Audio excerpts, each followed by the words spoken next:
Fala galera, tudo bem? Olha, a partir de hoje o Fala Batista vai ser apresentado por uma mulher, viu?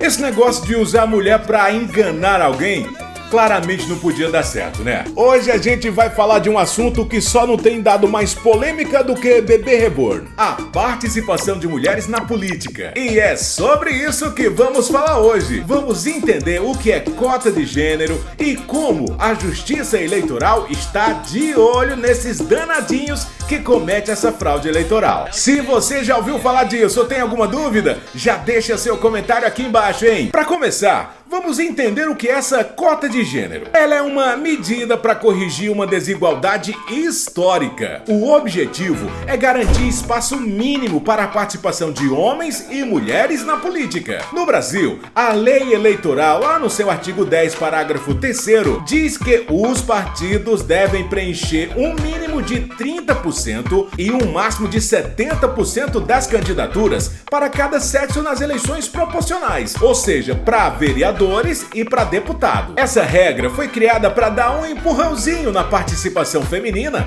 já que por muito tempo e ainda hoje a política é um ambiente dominado por homens. Mas é aí que mora o perigo. Alguns partidos espertinhos, para cumprir essa exigência legal e poder registrar suas chapas, acabam lançando o que a gente chama de candidaturas fictícias. Laranja mesmo, né? O que é isso? É quando uma mulher é registrada como candidata, mas ela não tem a menor intenção de participar da eleição. Na verdade, ela não faz campanha, não pede voto, às vezes nem o próprio voto ela tem. É só para completar a lista e enganar a Justiça Eleitoral. E para que homens possam registrar suas candidaturas. Isso é a fraude à cota de gênero. O Tribunal Superior Eleitoral, TSE, já tem um entendimento certo sobre isso. Eles criaram o que a gente chama de súmula, que é como se fosse uma regra para os juízes e tribunais em decisões de casos parecidos. É a súmula 73 do TSE. Segundo a súmula 73, a fraude se configura quando há 3 quesitos. 1. Votação zerada ou inexpressiva. Aqui a candidata não tem voto nenhum ou quase nenhum. 2. Prestação de contas zerada, padronizada e sem movimentação financeira relevante, ou seja, não gastou nada na campanha, ou os gastos são idênticos ao de outras candidaturas, o que é bem estranho, né? E 3. Os atos efetivos de campanha, divulgação ou promoção da candidatura. A candidata não aparece ou pouco aparece, não faz comícios, não faz aparições, não distribui santinhos, não movimenta a rede social, é outro indício. E aí, gente, as consequências? Meu amigo, olha, são pesadas. Se a fraude é reconhecida, o partido e os candidatos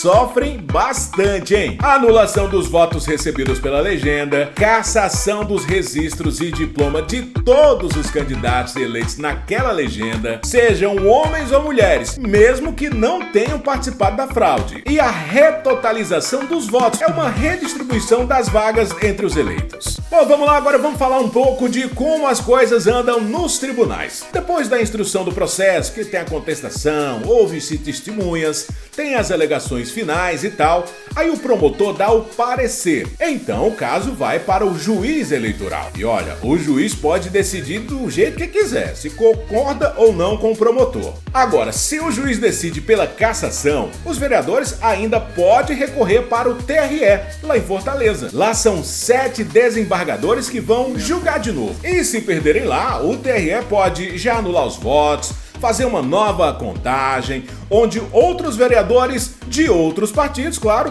podem ser eleitos. É como trocar o elenco no meio da novela, entende? E se os vereadores que perderam, se quiserem, ainda podem recorrer ao TSE em Brasília. Mas olha, o TSE tem mantido a cassação nesses casos de fraude à cota de gênero. Mas tem uma pergunta: mas isso já aconteceu em algum lugar? É só o que acontece, hein? Aqui no Ceará, por exemplo, a Justiça Eleitoral tem atuado com muito rigor combatendo essa fraude. Vários municípios já tiveram mandatos cassados, votos anulados por causa disso. E, ó, já teve caso em Juazeiro do Norte, Pacajus, Poranga, Meruoca, Bela Cruz, Penaforte, Beberibe E um caso que teve grande repercussão foi o de Grangeiro, aqui pertinho da gente. Em agosto de 2024, ou seja, ano passado, o TSE reconheceu que o Partido Republicano de Grangeiro praticou fraude à cota de gênero. E o resultado? O TSE anulou os votos recebidos pelo partido e cassou o diploma dos vereadores. Olha, gente, o recado é claro. Não tem brecha para quem tenta burlar a lei e enganar um eleitor. Nem adianta depois bancar o de perseguido e chorar pelo leite derramado. Por fim, a fraude à cota de gênero é um crime contra a democracia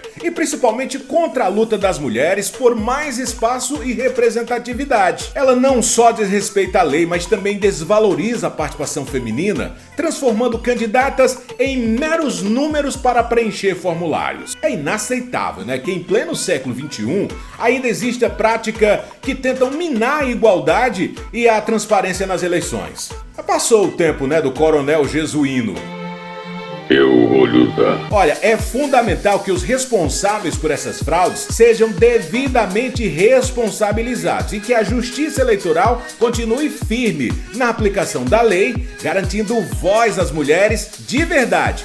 E não apenas no papel ou na propaganda, né? A participação feminina na política não é um favor, é um direito, é uma necessidade para construirmos uma sociedade mais justa e representativa. E espero que esse vídeo tenha esclarecido suas dúvidas sobre a fraude à cota de gênero. Compartilhe essa informação com seus amigos e familiares, porque conhecimento é poder. Um abraço e até o próximo Fala Batista Júnior. Tchau, gente!